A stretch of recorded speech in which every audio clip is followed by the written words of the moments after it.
এখানে দেখো চারটে অঙ্ক দেওয়া রয়েছে, ঊর্ধ্বক্রমে এবং অধক্রমে সাজাতে হবে। চারটে প্রশ্নতেই 5 অঙ্কের সংখ্যা রয়েছে, 5 অঙ্কের চারটে করে সংখ্যা রয়েছে। তো সবার আগে আমি লিখব একক, দশক, শতক, হাজার, অযুত। অযুত পর্যন্ত আমরা লিখব। এরপরে সংখ্যাগুলো যেভাবে দেওয়া রয়েছে ওইভাবে আমরা সাজিয়ে সাজিয়ে লিখে যাচ্ছি। অযুতের নিচে লিখব 6, হাজারের নিচে লিখব 5, শতকের নিচে লিখব 2, দশকের নিচে 1, এককের নিচে 5। এইভাবে পর পর সংখ্যাগুলো লিখে যাব। এরপরে ঊর্ধ্বক্রম মানে হচ্ছে ছোট থেকে বড়, আর অধক্রম মানে হচ্ছে বড় থেকে ছোট।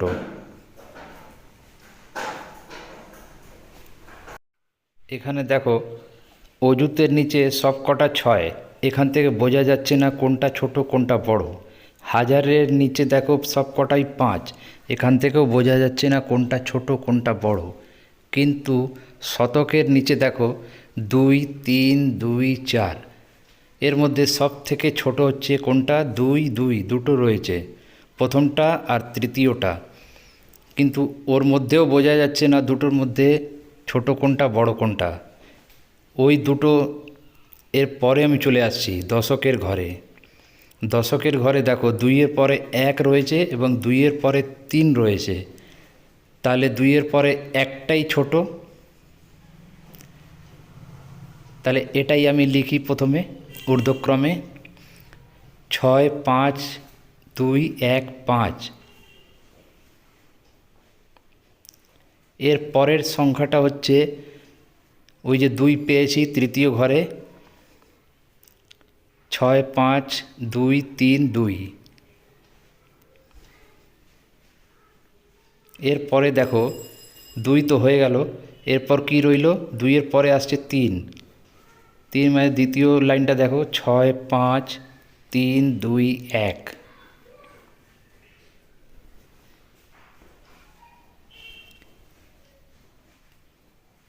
তারপরে আসছে বাকি যেটা রয়েছে সেটা লিখে দিই 6, 5, 4, 9, 5। এরপরে আসি অধক্রম। অধক্রম মানে হচ্ছে বড় থেকে ছোট, সবচেয়ে বড় যেটা থাকবে সেটা লিখব, তারপরে ছোট হতে যাবে, আমি সংখ্যাগুলো লিখতে যাব। দেখো এখান থেকে আমি উল্টো করে সাজিয়ে ঊর্ধ্বক্রমে যা লিখেছিলাম ঠিক তার উল্টো করে সাজিয়ে লিখে দিচ্ছি। এটা 6, 5, 4, 9, 5, তারপরে 6, 5, 3, 2, 1,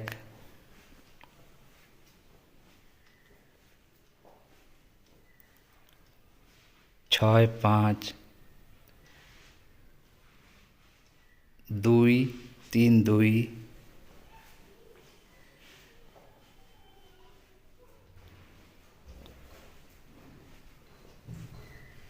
2, 3, 2। এরপরে 6, 5, 2, 1, 5।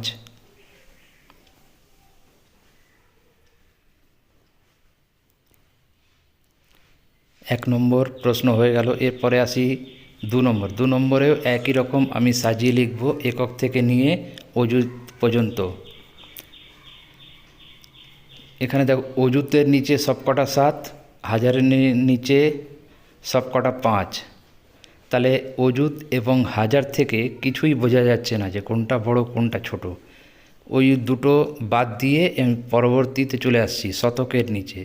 শতকের নিচে দেখো সবচেয়ে ছোট হচ্ছে 4, তার মানে ওই চতুর্থ লাইনটা প্রথমে আসবে 7, 5, 4, 3, 2। তারপর 4-এর পরে দেখো দুটো 7 রয়েছে, দুটো 7-এর মধ্যে কোনটা বড় কোনটা ছোট ওটা আমাকে জানতে হলে দশকের ঘরে দেখতে হবে। দশকের ঘরে দেখো 1 রয়েছে এবং 2 রয়েছে।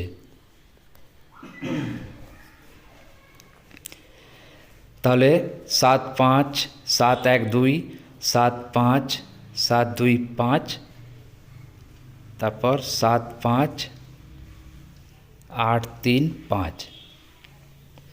এরপর অধক্রম, বড় থেকে ছোট। এখানে সবচেয়ে বড় হচ্ছে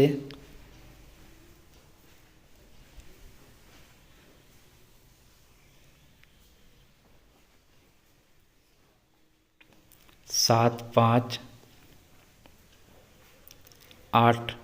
শতকের নিচে দেখো 7, 7, 8, 4, তাহলে 8 যেটা রয়েছে সেটাই সবচেয়ে বড়।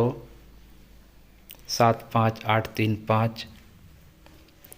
8-এর পরে হচ্ছে 7, দুটো 7। দুটো 7-এর মধ্যে বড় কোনটা? 7, 2। 7-এর পরে 2 যেটা রয়েছে সেটা বড়। এবার লিখি 7, 5, 7, 2, 5।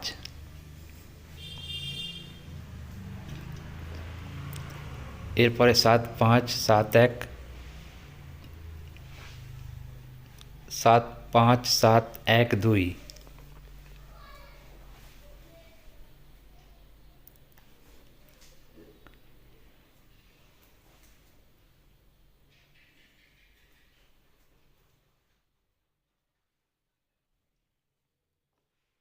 7, 5, 4, 3, 2। এরপরে আসছি 3 নম্বর প্রশ্ন। 3 নম্বর প্রশ্ন একইভাবে আমি সাজিয়ে লিখব, একক থেকে নিয়ে অযুত পর্যন্ত।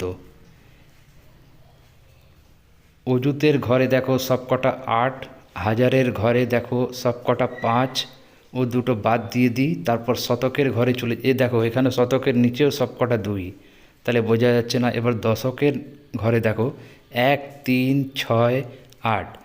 এর মধ্যে সবচেয়ে ছোট কোনটা? 1, তার মানে 1 নম্বরে যেটা রয়েছে 8, 5, 2, 1, 2, ওটা লিখব। তারপরে আসছে 3, অর্থাৎ 8, 5, 2, 3, 2। তারপরে হচ্ছে 6, 8, 5, 2, 6, 5। তারপরে 8, 5, 2, 8, 0। এরপর অধক্রম। অধক্রম মানে সবচেয়ে বড় যেটা 8, 5, 2, 8, 0। 8, 5, 2, 6, 5। 8, 5, 2, 3, 2। 8, 5, 2, 1, 2। এরপরে 4 নম্বর প্রশ্ন একইভাবে সাজিয়ে লিখলাম, একক থেকে নিয়ে অযুত পর্যন্ত। অযুতের ঘরে দেখো সবকটা 4, হাজারের ঘরে দেখো 5, 7, 9, 7। এদের মধ্যে সবচেয়ে ছোট কোনটা? 5। তাহলে 4, 5, 3, 1, 5, এটা এক আগে আসবে। তারপরে 5-এর পর দুটো 7 রয়েছে। এবার দুটো 7 যখন পেয়ে গেলাম, 7-এর পরে দেখো কি আছে? 8 আছে এবং 7 রয়েছে শতকের ঘরে। তার মানে ওর মধ্যে ছোট হচ্ছে কোনটা? 4, 4, 4, 7, 7, 2, 0।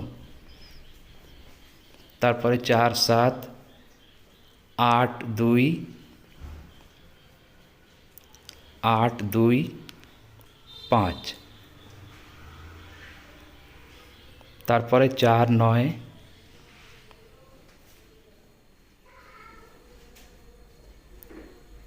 4, 9, 4, 1, 2।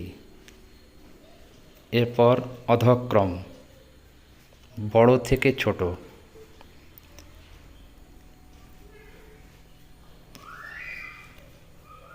এখানে লিখব সবচেয়ে বড় হচ্ছে 9, 4, 9, 4, 1, 2।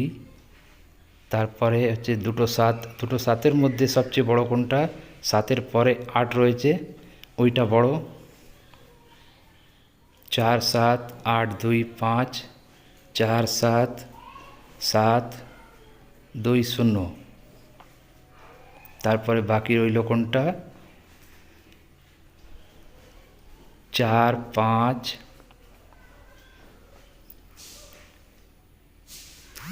3, 1, 5।